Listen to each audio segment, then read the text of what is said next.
Ladies and gentlemen, children of all ages, soul music lovers everywhere, and yes, you ignorant assholes as well.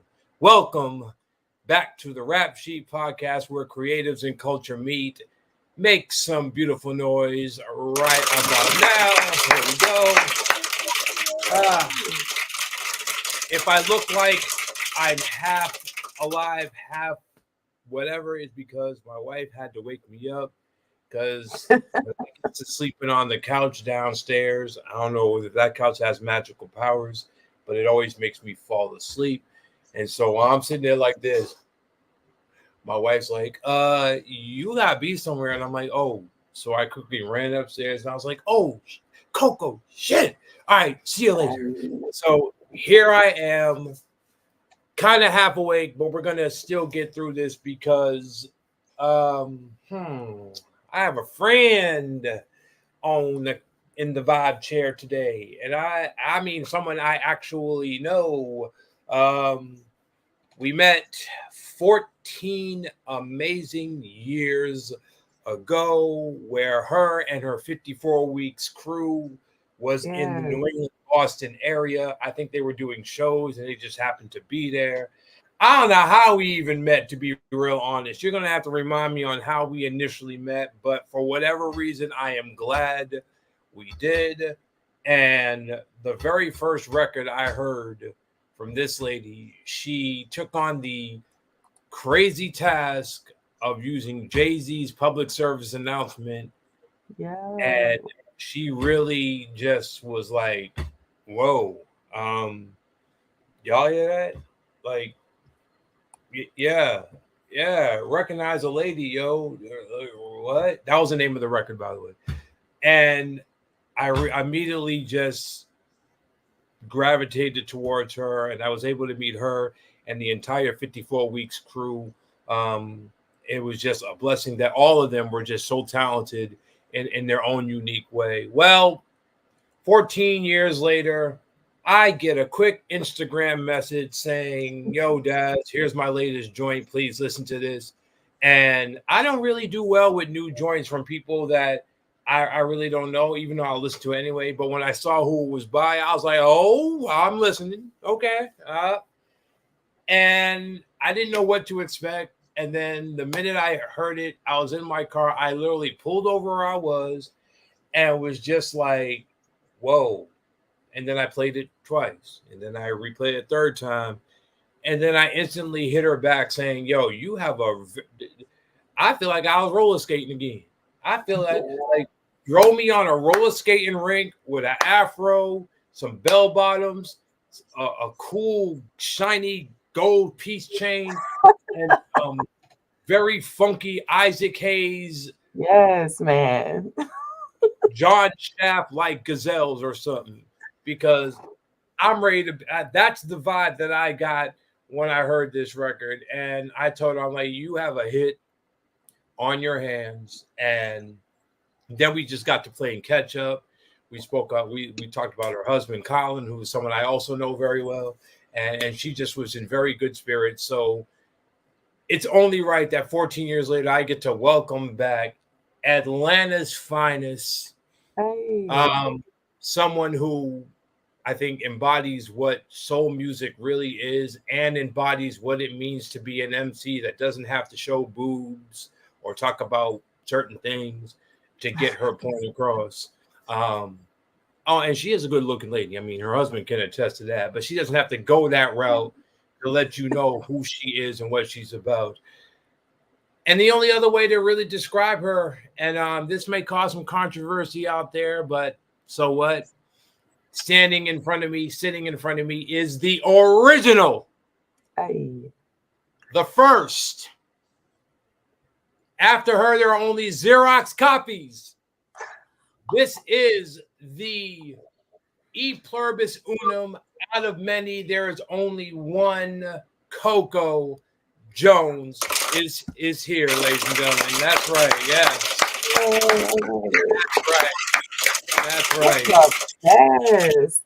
That's one. What's good? And once again, ladies and gentlemen, I said the original.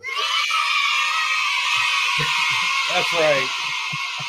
Ah, someone right now is like, no, that man just didn't say that. Okay, we're gonna have to find out who this man is Somebody saying that mad. It's last, okay. but we're gonna get to that part. How are you? I'm doing uh, good, Dad. I'm doing good. I cannot complain. How are you? it's good to see you again. It's good to see Last time we you. were in person. Now we're in I now, know. but it's okay. We can. I guess we could just say this is a pick up where we left off moment from Right. 14 years ago. Was it 14? It was 14 Dang. years ago. Yeah, yep, Oh my it gosh. was. That was if memory serves Mm-mm. me correct, yeah, Yeah, mid because it was 2000, 2010, right? something like that. Yeah, yeah, Yeah, yeah, yeah. Yep. 2010. Right before 2011. Yeah, I think it was fall 2010. Right. When I met you and the entire crew. And I remember the first thing I said was, "Yo, is that Ines from the band?" And you was like, "Nah, that's not the same person." No. And because they looked alike though, they really almost looked identically alike. Oh So I my was like, God. man. But shout out to my brother Ines. Well, he is so dope. Shout out to the whole entire family. Um, the last time I saw you, well, you still are an independent artist, but a lot has changed in wow, wow, it's a long 14 years. decade plus. A lot has changed. You are now a mother. I Um, am. you the marriage is still going strong. Salute to my brother Colin, wherever you at, brother. Salute to you. That's a real one. You know you know you're cool, and you can say, yo, your wife's got a big brother where wherever you need it, this goon will come at any given moment. Hold the family down. Yes. It's really really good to see you. But let's start from the very beginning. For those that are not familiar with you, when did Coco Jones fall in love with music?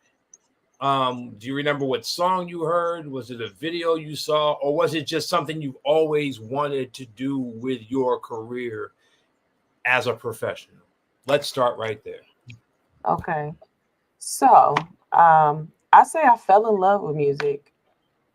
Music has been something I've loved for my whole life. So I was, you wake up on Saturday mornings, your mom or your grandmother is playing, the soul classics, and I grew up the same. Church on Sunday, definitely getting that dose of getting that gospel music and being in the choir. I did not look into like pursuing music as a career until college, actually. So just backtrack. Music has always kind of been like very present for me. I grew up, I was an only child, and my mom at certain points was a single mother. I was raised by my grandparents part of my life as well. So there were a lot of times where I was home alone, or, when I got a little older, and music was everything to me. I love playing songs. I mean, I wake up to music, come home to music, walk to the bus to music, whatever's coming out. And again, I was a part of like my church choir. That was like a big deal for me too. School, I was in the school chorus. I was in the a cappella group. I was in, I always wanted to be a part of anything that had to do with singing. When I got to college, I went to school at Oral Roberts University in Tulsa, Oklahoma. I joined the gospel choir there, and I ended up in a class. It was actually an Old Testament class with a good friend of mine who looked at me and said, slid me a piece of paper and said, "You can write, you can rhyme. I want you to write a rap." And I was like, "I don't rap. I used to write poetry, but I was like, I don't rap." And he's like, "Just write something." And I wrote something down and I slid it back, and it was a joke to me. And he took that piece of paper and was like, "Yo, she really can rap." And that was kind of the start of me even starting to explore rhyme. Um, Mm. and Started rhyming in college and joined a group. It was an outreach group called Reaction. And we would go to community centers, talk to kids. We would go to jails. We would go just anywhere we could, mentor youth groups and things like that, doing music and mentoring kids, teaching them how to write music, how to record themselves, and things like that. The group went from about, I'll say we had like 20 people down to five. And when we went down to the five, it was four brothers and myself, and we recorded an album. And then, as groups do, everybody, especially young groups, everybody starts growing up and splitting up and doing those things. And I continued to stay in the studio all the time, um, just trying to learn and soak in anything that I could. I was a very shy artist, so I prefer to be in a group and I can fall to the back. Um, and I recorded a song in the studio that I wanted to pitch to, well, my boy Ronnie, who was the guy who slid me the paper. He is now a Grammy Award winning producer and scores all kinds of things for TV and film and stuff like that. But he produced the record and he wanted to pitch it to Fantasia. It's called Anticipating. And she didn't pick the song up, but the radio station locally in Tulsa did. And then that song became the number one requested song, I say, for about 4 or 5 months straight. And then it started to spread all over. But nobody knew who I was. Hmm. They just knew the song. But it forced me to start performing by Hmm. myself. And then from there, that music caught the ear of some really cool people. One of which, a guy named DeMarco Tudor, who was a part of a management team called Inner Circle, and they took my music to Dallas Austin here in Atlanta, who was interested in me at that time, and it brought me out here to Atlanta. And I've been here ever since. I've still been going. So that was, That's man, I don't know, good. 2005, 2004 or something like that. I started doing that. But college, when I started performing, it was like 99, 2000. Wow. So it's been a long Um, stretch. that's crazy. Your origins actually begin in Florida. I'm looking at your bio right now. Yes. Um, and you um raised by your grandparents, Hmm. and you were a military child. Yeah. Wow. The I'm also a military child. Thanks to shouts to my dad that fought in those insane Vietnam wars back in the early 50s and 60s and stuff. Um, Absolutely. any stigmas about being a military child that still stick with you today? Because I have plenty of relatable stigmas and stuff that I still gravitate towards being, the son of a dad that really put his all out for the country, but then got nothing in return, and ultimately suffered from PSTD, and he Oh died my of God. a heart attack and just all this other stuff, and it really gave me a negative reaction towards anything military because I feel it took my dad from me because of what he was able to do, but then didn't Mm. get the support of the country that he just almost gave his life for, and all that. So, with all that being said, is there anything that any stigmas about being a military child that still stick with you today and even resonated you to do some of the music that you do? If so, speak on that real quickly. Yeah, man. I think there's some good and some bad that I took away from my mother being in the military. Some of the good, I would say, would be the travel. And I was just actually talking to a friend about this.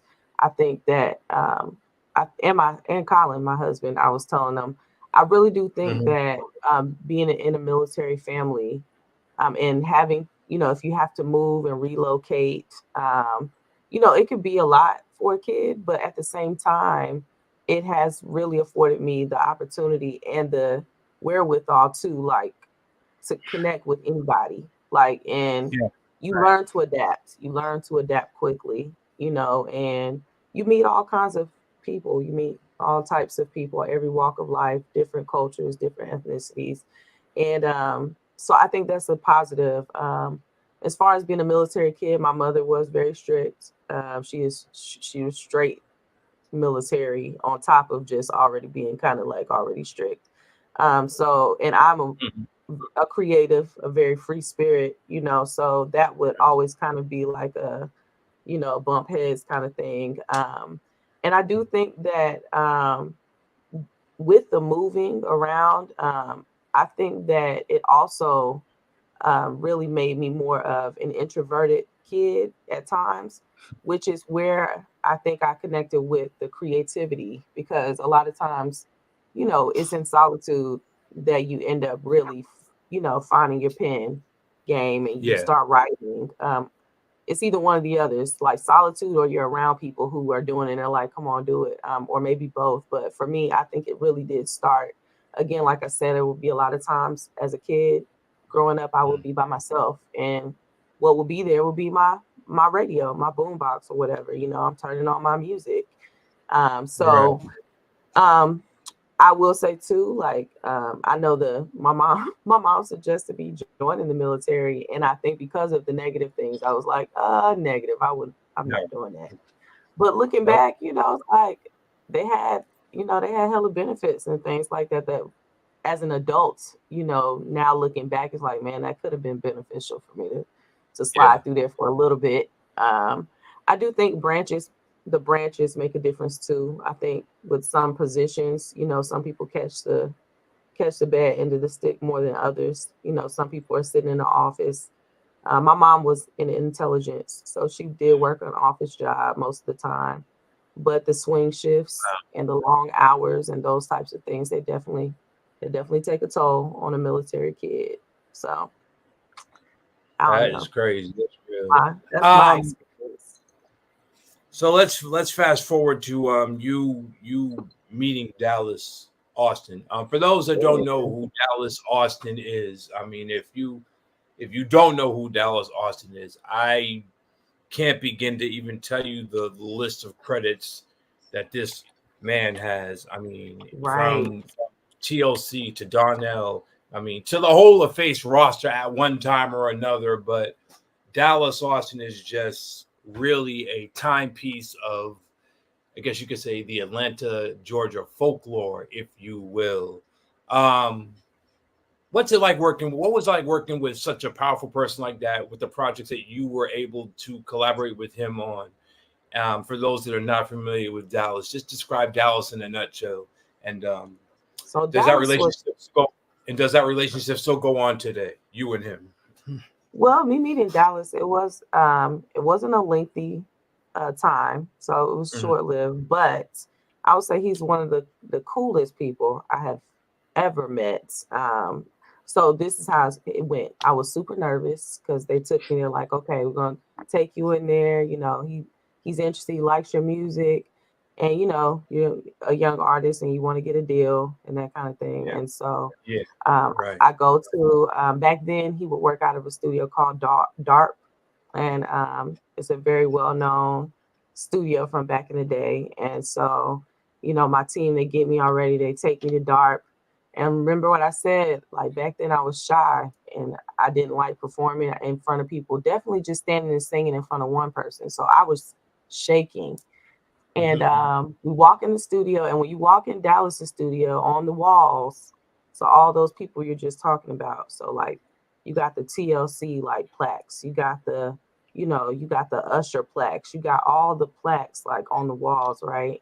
And then you walk into this big room, and there's this huge mural on the wall in Sharpie, and they tell you, oh, Left Eye did this in Sharpie when she was on house arrest. Like she had to be in the studio when they released her, so she would just draw.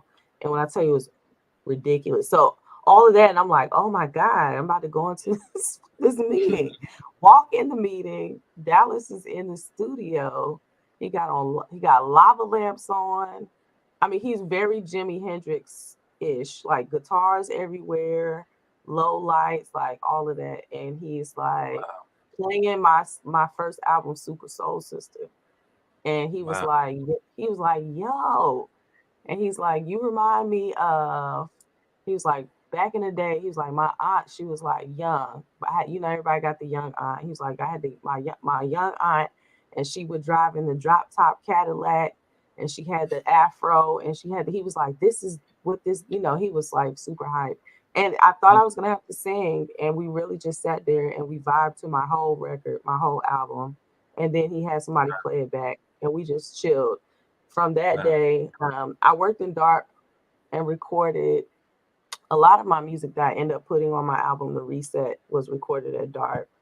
And the deal actually, after everything was on the table, didn't go through. It fell through because I think Motown was um, they were joining with another label. Those label things happen and people just get, they fall off.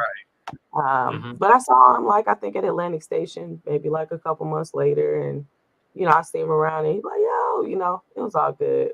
I mean, he Mm-hmm. actually told me, he was the first person to tell me to go to this spot called the Apache Cafe here in Atlanta, and he Right. said it was a meeting place. And when I tell you, I think almost everybody that I met on the Atlanta scene, I met at that place. So it was very much so, I think, a light Wow. post when I got here to meet him.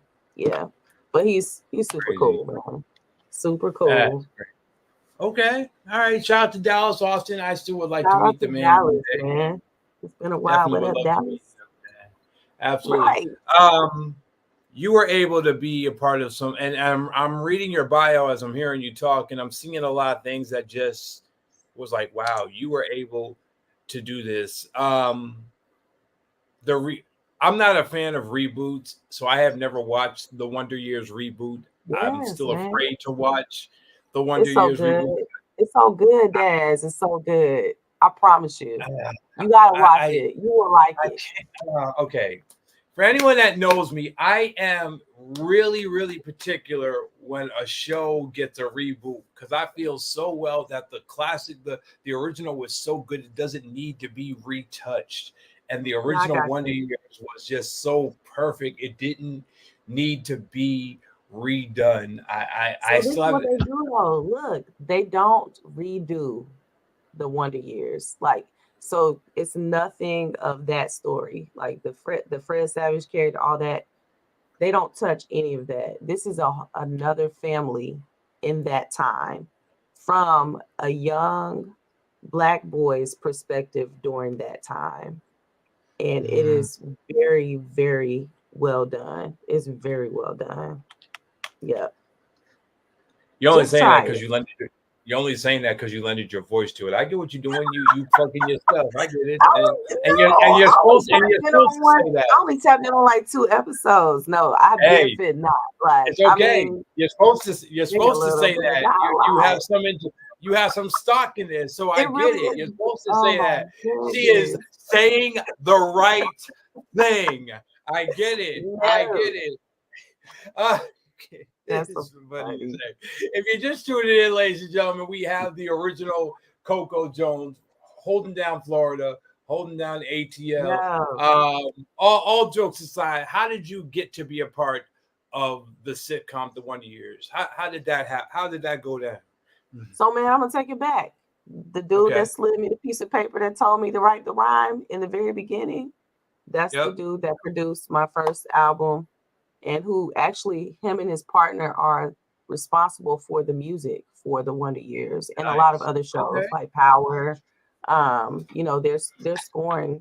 Yeah, they're doing it big. Wow. So he actually tapped me and was like, "Hey, can you do some voiceover stuff, some background voice stuff for it?" And I was like, "Yeah, man, that was cool. Very cool experience to have." That's what's up, man. That's what's up. Shout out to Ron Hilton and Jacob Yaffe. Yes, they both. I'm about to cough. Hold on. Hold it. Is it coming? Okay, good. It's not coming. Um, the 54 weeks crew. Yeah, Let's really touch on the greatness that was that those amazing brothers and sisters and everyone involved. What was the 54 weeks crew as a refresher to myself and to people who weren't familiar with that? Describe what that was, everybody that was in it, and what was y'all's narrative back in 2010 when I first met you. okay. So back in 2010, independent artists, we out here trying to get it, and we say, you know what? Nobody's putting us on the tour. We're gonna take our own tour. We're gonna jump in the van. We're gonna do it like the old rock bands used to do. But we all did hip hop. I did R&B and soul and hip hop. But like we all just and we pulled our resources together. We spent some time on different websites and pulling our contacts, and we pieced together a tour. And initially, the idea was for it to go a full year, which is 52 weeks, and I think that was just really just an error in the beginning, like calling it 54. But it was comprised of myself, Colin Gibson, Nestle, yes, Liv. Yeah, the Roman numerals for 54 spells Liv. Um, God Awful, Mikkel. Did I get everybody? That's everybody. Yeah, Yep. I Missy see all the Mikkel. names Yeah, right here. that's Yep. all of us. And then we actually connected with other people like that we knew like throughout the tour in different cities, and we made it. We went up the East Coast, crossed over to the Midwest, and then we ended up in Milwaukee, where Colin and MC McKell are from. And then, I mean, at that point, I think we just were like, okay, we're gonna tap out of the tour. I actually came back to Atlanta and had my first son in Vegas. At that point, me and Colin had Vegas, but man, the tour was ridiculous.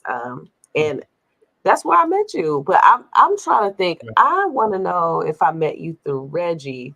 Um, I'm trying to figure out who I met you through because I cannot remember Yeah, if it was. I really don't I remember don't how know. exactly it Boston was happened. fun though, man. We had a good time in Boston. Yeah, it was just I really wish I could remember the actual story of how we did, but I'm so thankful that so thankful that we were able to meet. Um, Right.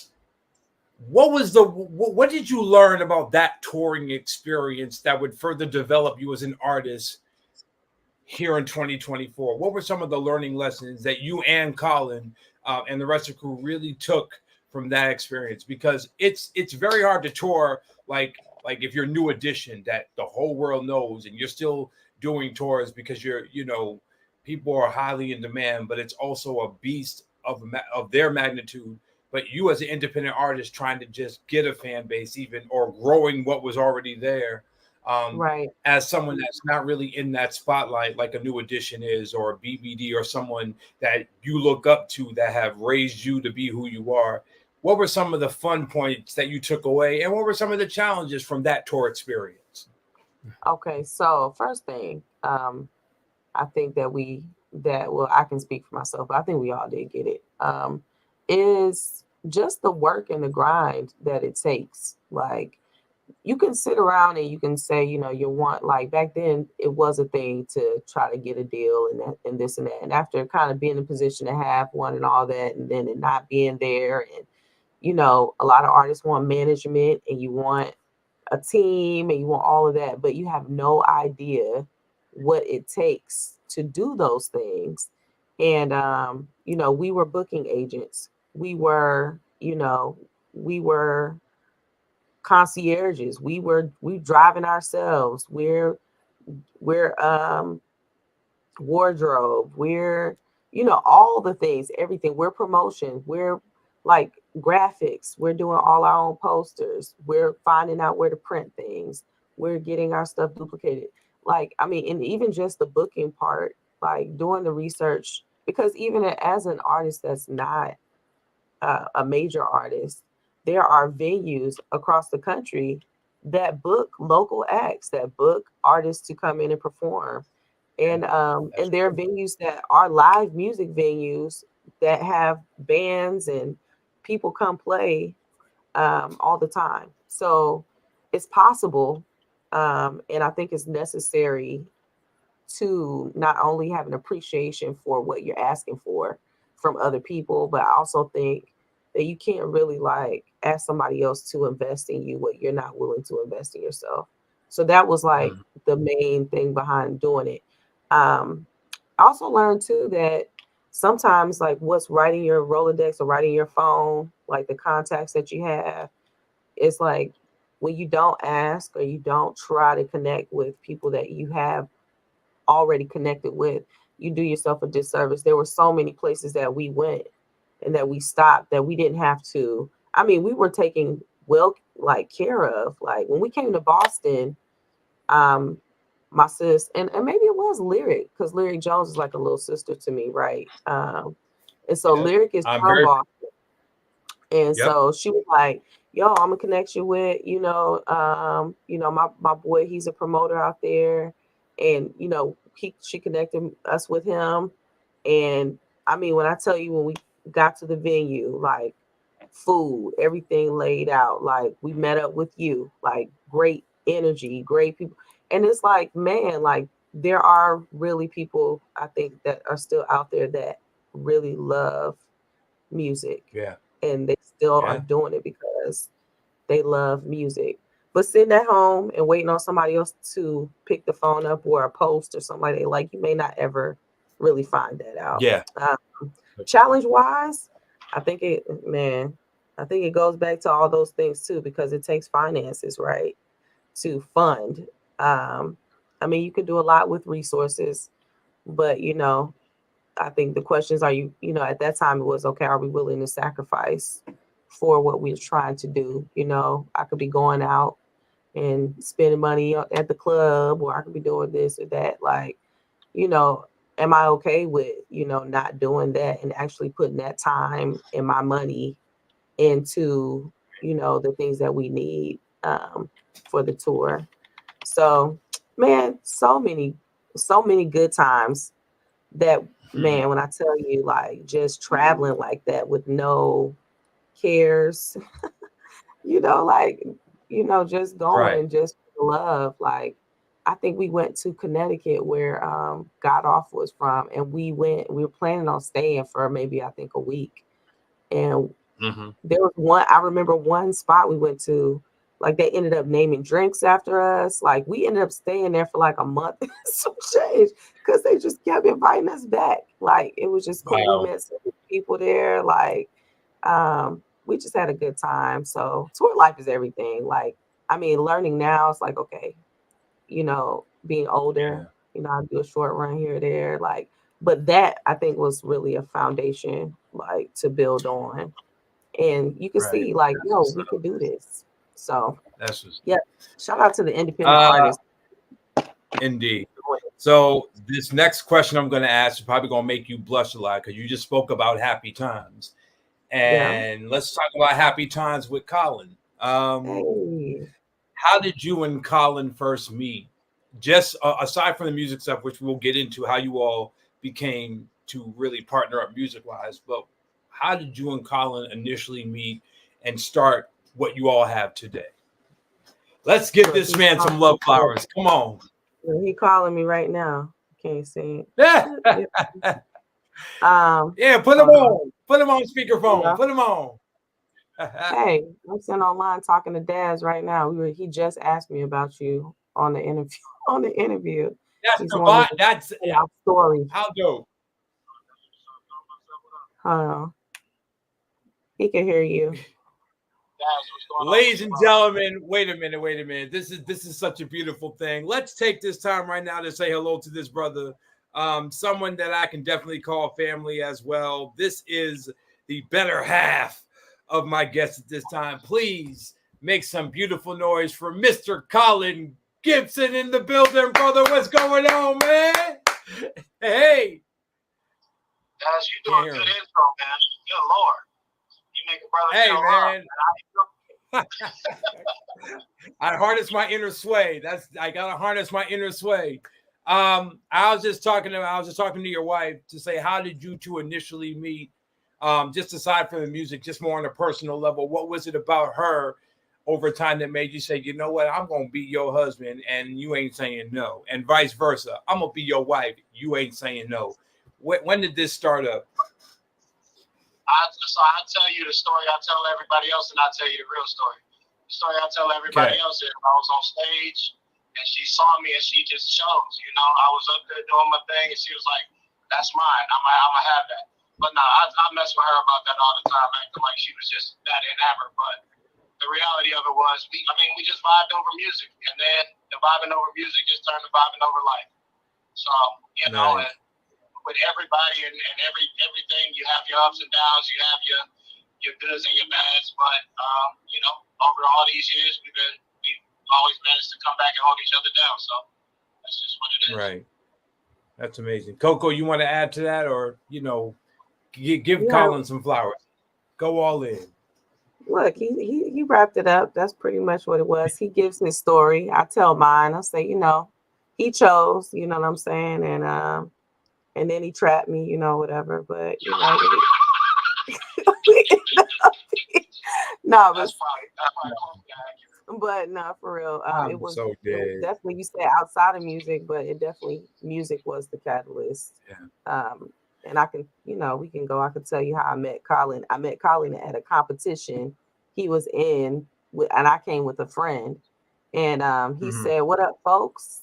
And I was like, "Where are you from?" Because I have a homeboy that I went to college with that's from Milwaukee, and he always says that. And he was Mhm. like, "I'm from Milwaukee." And he was like, "Wow, you know somebody?" I was like, "Yeah, I know this guy named Regis." He was like, "Big Regis?" He knew Regis. He knew my homeboy from college. He's like, "Call him on the phone." Yo. So I called him and everything, but it's just like a small world. And from that point, me and Colin were, Mhm. were really good friends, and we worked on music a lot, and we ended up really vibing over the music, and it transitioned into more. So yes. That's amazing. Um, I often look at Pat Poose and Remy Ma's story as very similar to see how two titans from two different walks of life can come together and really, really be a positive embodiment of culture, which I think is truly one of my greatest aspects in being in the hip hop scene versus an MC, a breakdancer, DJ, all this, but really just the culture of Black music and Black living really is the first and foremost focal point for me doing all of this.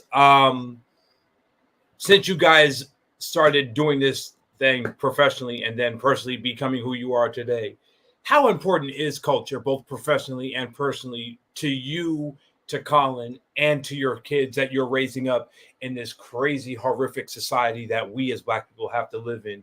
What are some of the fundamentals that you guys live by as it relates to culture in teaching your kids and living it through the music that you guys produce and curate? Speak on that. Whoever wants to answer that. Go ahead, Colin. That's a good I'm question. gonna I'm leave gonna that let one to Coco. you. I'm gonna let Look, I was like, I'm gonna let you do that. So I would say this. I believe okay. So I believe that foundationally, what had been missing for a lot of years was family, right? I mean, Mhm. we had family, but just a tight knit, immediate family with both parents, and synergy, love, respect, teaching communication, so just even just surpassing the tag, just it being Black culture, making Mhm. those things a normal for our culture.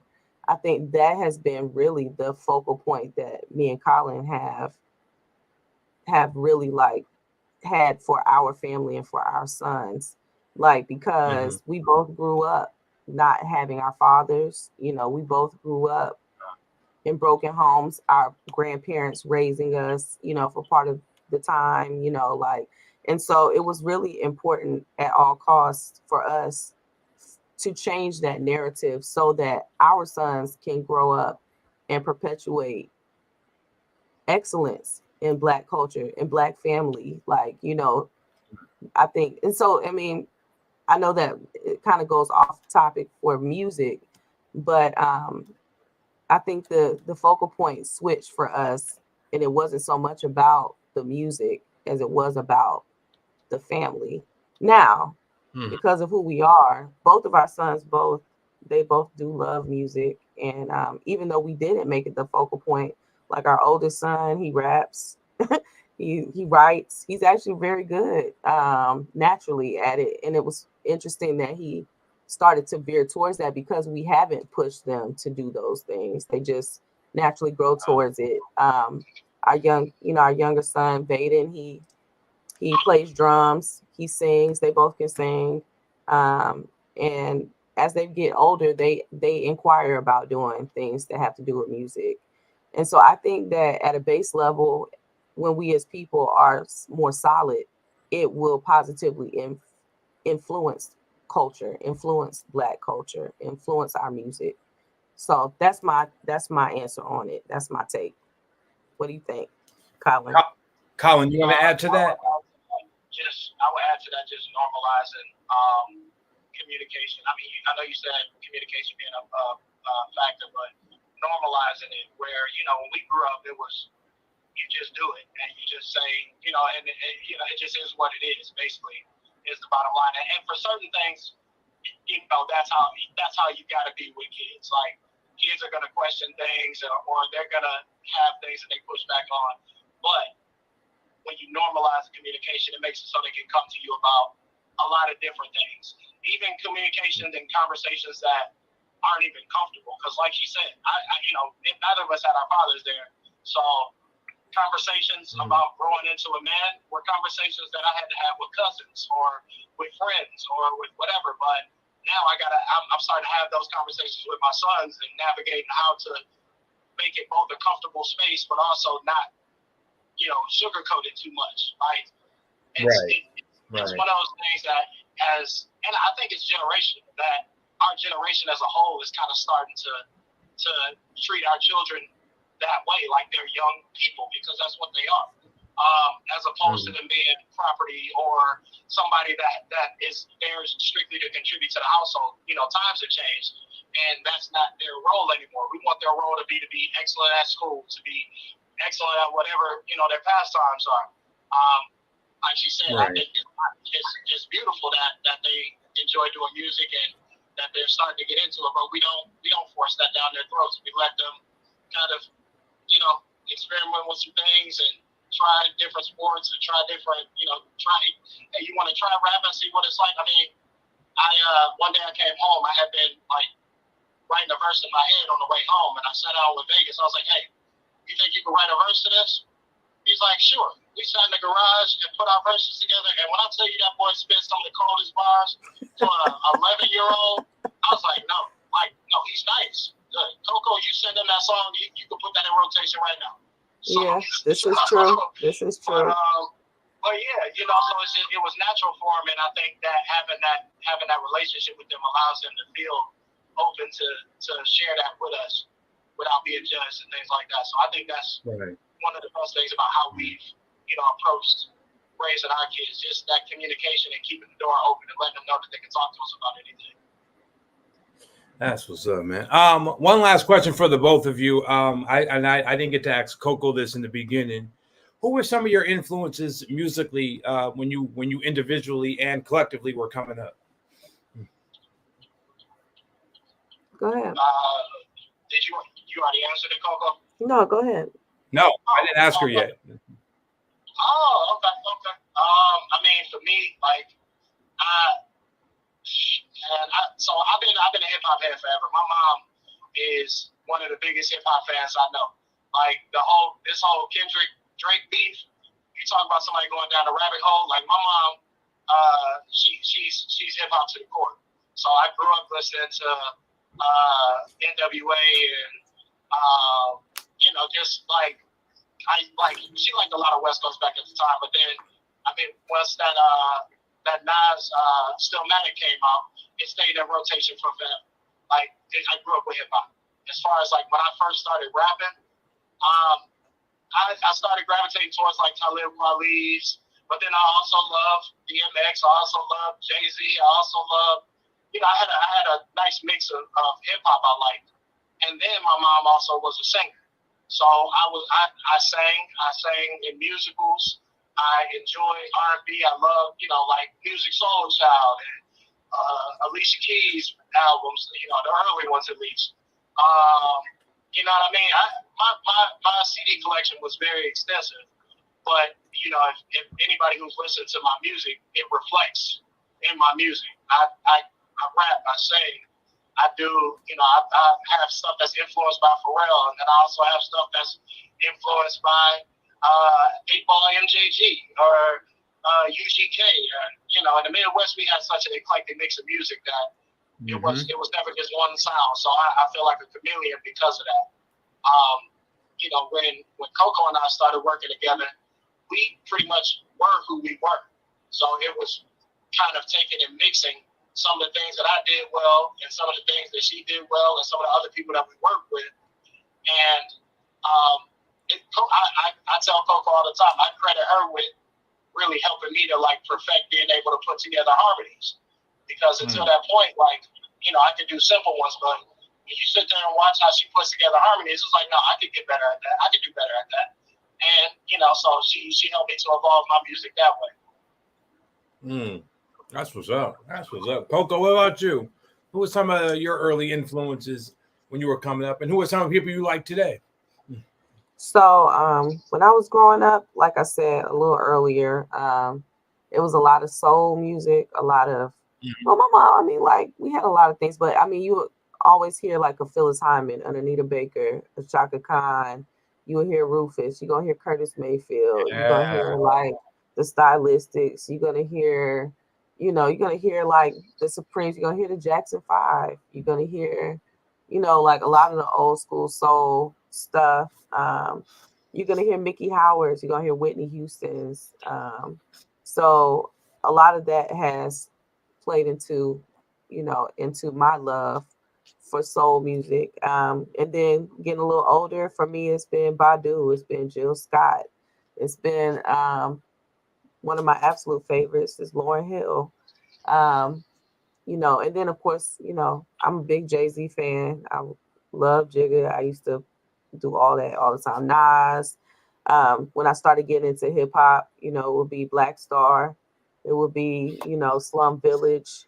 It would be like, like I really get into the soul hip hop when Kanye first dropped. I remember it being like, oh my God, this is so refreshing. Like, and now, like I like trying to listen to some of the newer things that come out, but I still go back to the 90s.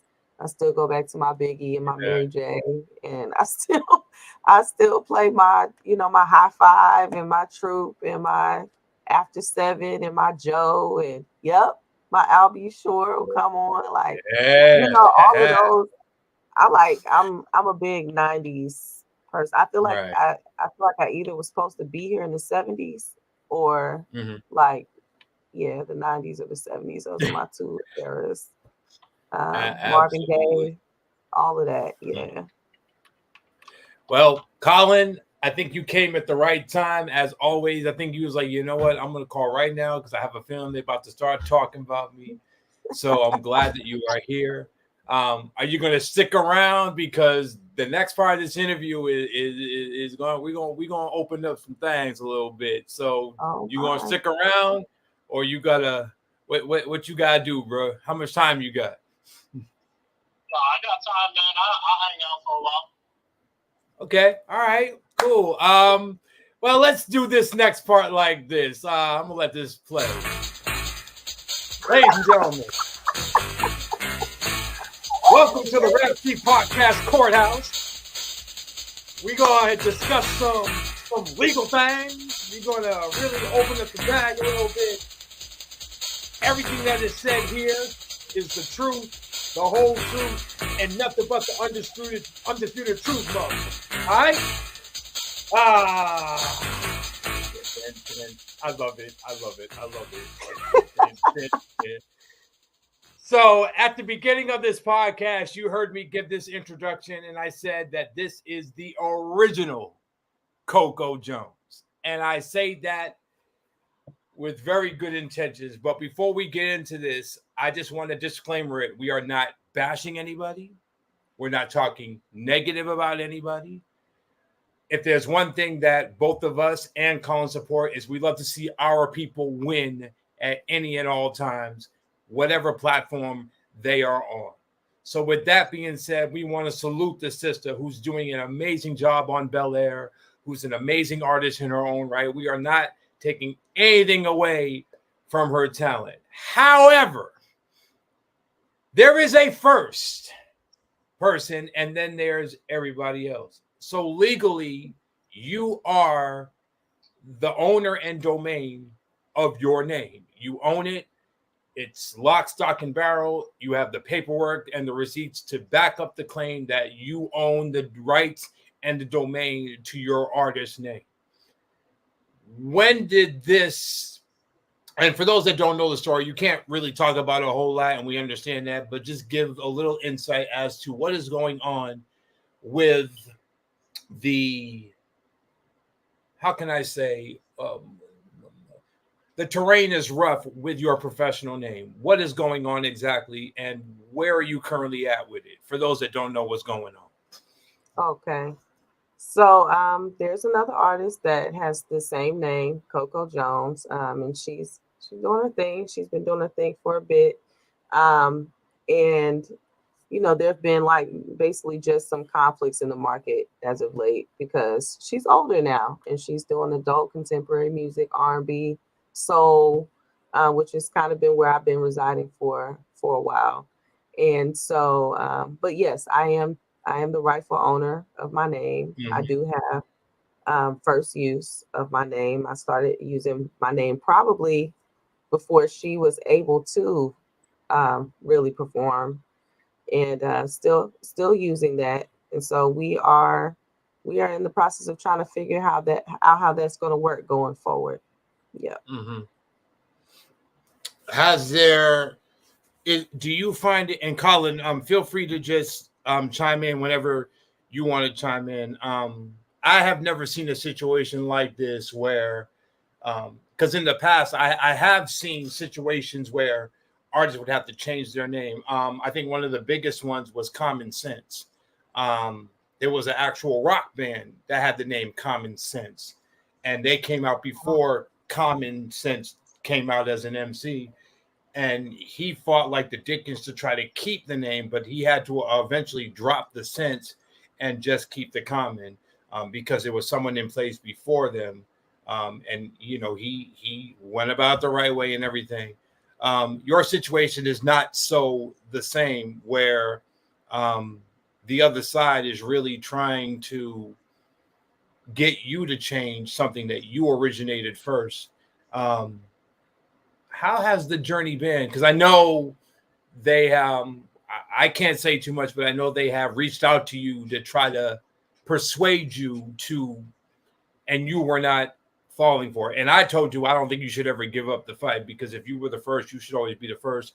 But how does a situation like this mess with your artistry, your brand? Um, because anyone who doesn't know you could be like, yo, did you know Coco Jones is gonna be in New York?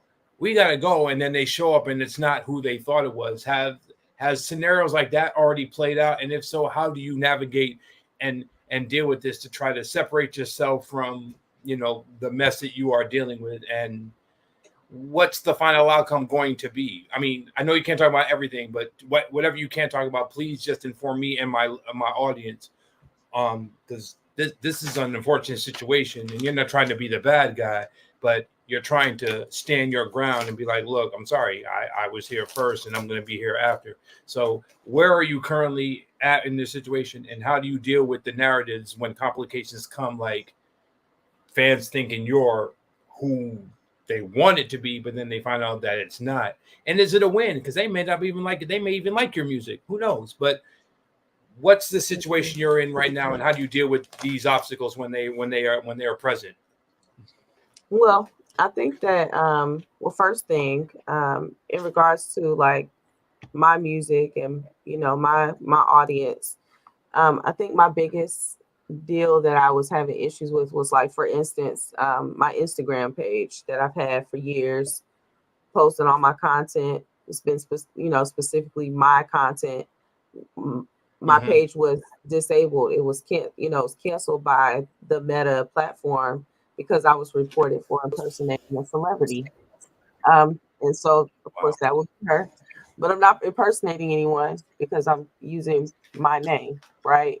Mm. Um, and I mean, as far as like shows and things like that, those are obstacles I can foresee happening. Um, and that brand confusion for me at this point, we're in talks, so I Mm-hmm. can say that. And yeah, her team did reach out. I did an interview with my attorney online about trademark infringement, and very Right. shortly after we did receive, her team reached out about it. Um, I don't think that it can be disputed, the things that I'm saying. It's not like it's untrue. I do feel Right. like both people, like I think that she's a great artist. I think she has a great voice.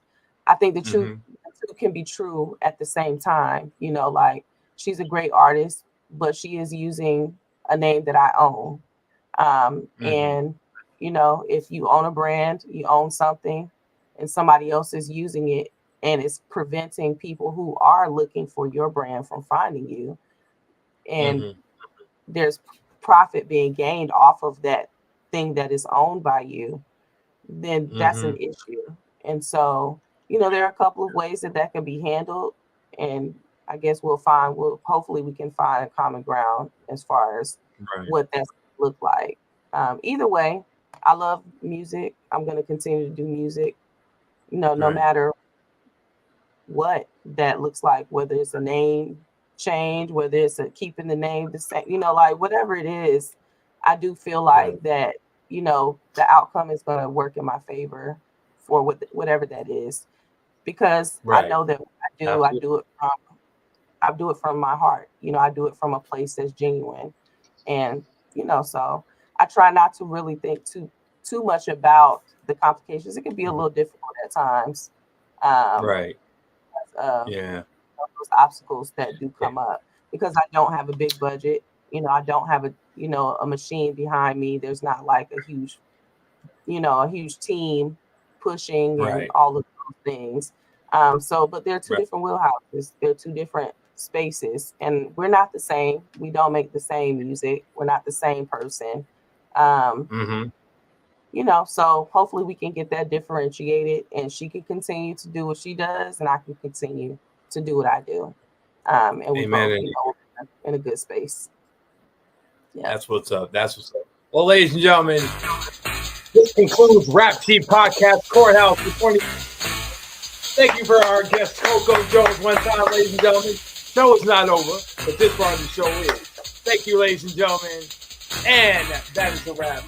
My 2 points on this is and I said this to you when we spoke on IG a couple weeks back. Um, I would love to see the two of you do something together. I know something great and positive can come from this because, like I said, I love seeing our people win. And after the smoke clears and the dust settles, I would love to see a collaboration with you two because I feel you both have tremendous voices, and I just see something great happening. I'm gonna take it back to when Nas and Jay-Z were beefing, and I'm glad it never got physical.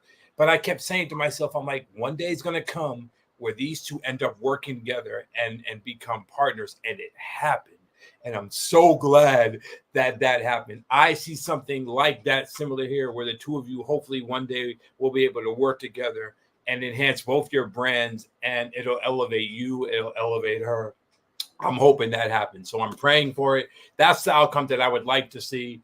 And I'm gonna keep on praying for it. And I'm gonna come back and tell you, see, I told you when it happens. I'll be like, remember, we claimed it here, and it's gonna happen. But in the meantime, let's talk about this record. My goodness, my Hey, man. Did you tell your husband my initial reaction to the record? Did you I tell him? did. I I know you, did tell her. man. Colin, bro, this record right here was what I needed at the time. First of all, I am a sucker and a sticklet for feel good music because it always seems to come at the right time because I have been stressed and frustrated with trying to land a job and keep the money coming in, and I always look to some type of musical medium, like whether I'm DJing over here just to get my mind off stuff. Music always brings me back to a happy place, and then Right. this record came out of nowhere and boosted my spirit infinite levels, and so can we talk about how this record came to fruition? And arguably, to me, this is probably your best work out of everything that I've heard from you Wow. over the many decades. how Thank did you. this amazing record come to play? Let's talk about everything. Let's just talk about how this record came. Go ahead, y'all talk. I'm just listening because I'm about to play up the instrumental too. You So want to go talk ahead. about it? You want to talk, Colin? What are you talking about? Me? Yeah. Which record is he talking about? He's talking about outside. Outside. Come on, man. Oh, that's What a all. banger. I mean, it's a like you said, it's a great feel good record. It's a summertime record. That's Yeah. all you. I can't speak on that. I can't take no credit for that. That is your creative genius. Thank you. So outside came because I've been inside. Just ironically, I had a major surgery this year, where I had my hip replaced. And so Uh-huh. I have been inside for a long time, and I really wanted to create some new music. And I was going through beats, and I heard this guy, Ice Cold Beats. He makes super just funky tracks, man. Like it's just funky. And so yeah, I wrote about being outside, and man, it like you said, it got my mood like where it needed to be. Like I really needed to pick me up, and it was like this is it. And I went back and forth about dropping it. I thought about saving it until next year because the summer was, halfway over, Mm-hmm. and I was like, you know what, forget this. I did that one, and then I have one coming up that's dropping on Friday, and they're both got that same vibe, that old school 70s skating, that whole kind of feel. And I was like, you know what, forget it. I'm about to drop this now. And it's been getting some great responses. I'm like, um, yeah, I'm really excited about it. I'm letting the instructor play in the background right now, man. Hey, Man. Oh my goodness. the track Oh feels my good. goodness. Yeah. This. Oh man. Woo. Yeah. Colin can't see me right now, but I'm I just can't see you right now, but I'm in my zone right now. Like doing a dance. when I first heard this song, I told you from the beginning, I just pictured myself at like a all 70s roller skating rink with my big chinchilla on, my derby hat tilted to the side, and I'm just enjoying life right now. So kudos to this record. Kudos to everyone behind it.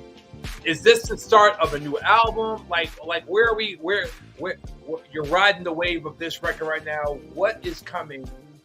What's the next installment? What can we look forward to from CoCo Jones and from Colin? What can we look forward to?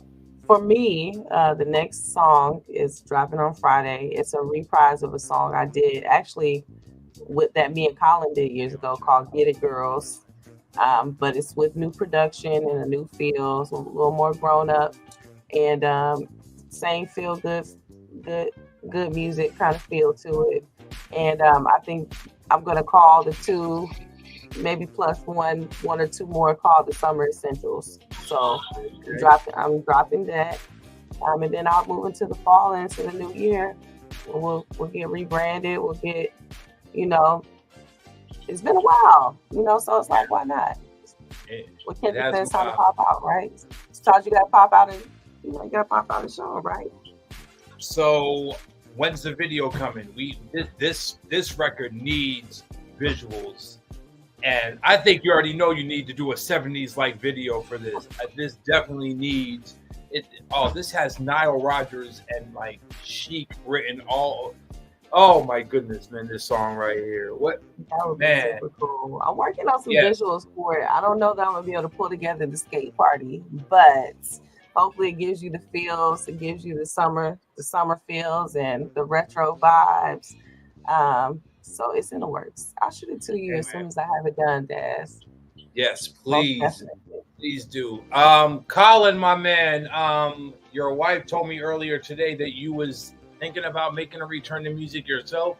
What do you have in store for the rest of 2024 going into 2025 that you can talk about right now? Is he still there? Oh wait. Oh, I'm on mute. Oh, there you go. Okay. Did you hear my question, or do I need to ask again? No, I heard your question. All right. Man, I go very much off of inspiration. When I get inspired, I'll pump out an album or two in no time. And I think I feel it coming back on. I've run a couple ideas by CoCo, that I think might be pretty influential. I had an idea based off of a almost like Best of Both Worlds or like Sweatsuit album type thing, but as a duet with CoCo, where we're playing two sides of the same coin. I've really been kind of racking my brain about that, and I think I want to go that direction. But then also, every once in a while, I just feel the need to rap. And, once I start rapping, an album will come out. So I feel it coming soon. I actually been writing a little bit more lately. I'll probably start dropping a few things. I also got a lot of unreleased music that I just been slowly dropping over the past few months. I'll just put things up on Spotify and kind of let them ride out. So I got a couple things you probably haven't heard on there as well. But, as things come together, man, especially now that we reconnected, you'll be one of the first people I reach out to, guys. You've always been so supportive and so energetic and put so much energy behind the things that we're doing. So I definitely will make sure you're one of the first people I reach out to. I totally appreciate that. Yes, I will accept anything that you all put out. God willing, give it to me. Let me pump it up loud. One of the last questions I want to ask to both of you, since you're here, on a more serious note, we have lost so many great entertainers that really were the embodiment of our culture. For me, losing Heavy D still hits me right here after all this time, because he was the first MC I ever loved that really showed that you can be cultured, be entertaining, and be influential without bad usage of language. Heavy D was my first mentor in that aspect. Colin, CoCo, who is someone that is no longer with us that professionally influenced you, whether it's respectively or collectively, that is no longer with us, and why? That's a great question. No longer with us? I know who yours will probably be, Colin. You know, for me? Yeah. Who is it? What do you think I'm going to say? Tupac. Tupac was a big one. Tupac was a big one. You know what I was actually thinking, and it ain't even because it was necessarily they influenced me musically, but Prince, because it made you start looking at your own mortality and look at how the fact that every day is not promised. With Prince, a good friend of ours used to manage one of the bigger venues here, and he would send us like, hey, so and so is going to be here. You want to come through? He would let us in for free. Well, Prince's last show was in Atlanta, and he reached out to me and said, hey, you want to come to this? And my response was, well, I'm going to have to catch him another time because I got to work with XYZ.